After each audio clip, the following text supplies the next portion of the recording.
साथीहरू, यो निम्स दाईको लाइभ लोकेसन हो। शुक्रबार बिहान 4:33 मा उनले 6166 मिटरको उचाइमा रहेको यस रिजबाट क्याम्प 3 तर्फ यात्रा सुरु गरेका थिए। यही उनको सुरुवाती बिन्दु थियो। त्यसपछि उनीहरू यही रिज हुँदै माथितर्फ अघि बढे। तर एक ठाउँमा पुगेपछि यो रिज छाडेर अत्यन्तै बाक्लो हिउँले ढाकिएको एउटा हिमनदीको खोज ग्लेसियर पार गर्नुपर्ने थियो। यो क्षेत्र हिम पहिरो जाने अत्यन्तै उच्च जोखिम भएको स्थान हो। उनीहरूले स्क्रिनको दायाँतर्फ देखिने यी काला चट्टानहरूसम्म पुगेर माथितिर क्याम्प 3 जाने बाटो समात्ने योजना बनाएका थिए। तर निर्मल पूर्जा सहित 10 जना आरोहीहरू यही क्षेत्रमा पुगेर बीच भागमा रहेका बेला बिहान करिब 8:15 देखि 8:20 को बीचमा हिम पहिरो खस्न सुरु भयो। हिम पहिरो सुरु भएको केही क्षणमै उनको लोकेसन ट्र्याकिङले उनी कैयौं सय मिटर तलतर्फ पुगेको देखाएको थियो। अन्ततः उनको लोकेसन 5935 मिटरको उचाइमा आएर रोकिएको देखिन्छ। अन्य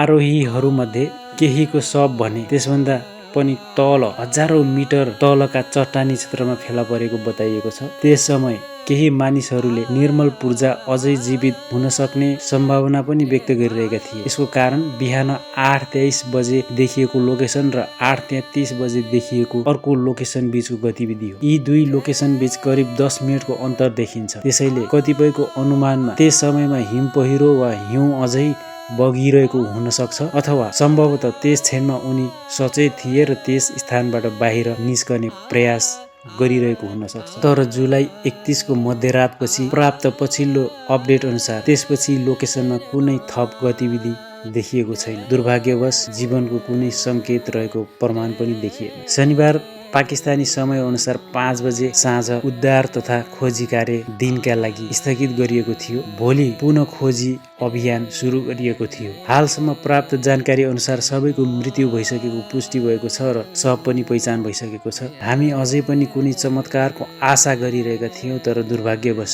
अहिलेको अवस्थामा निर्मल पूर्जा सहित सबैको मृत्यु भइसकेको छ।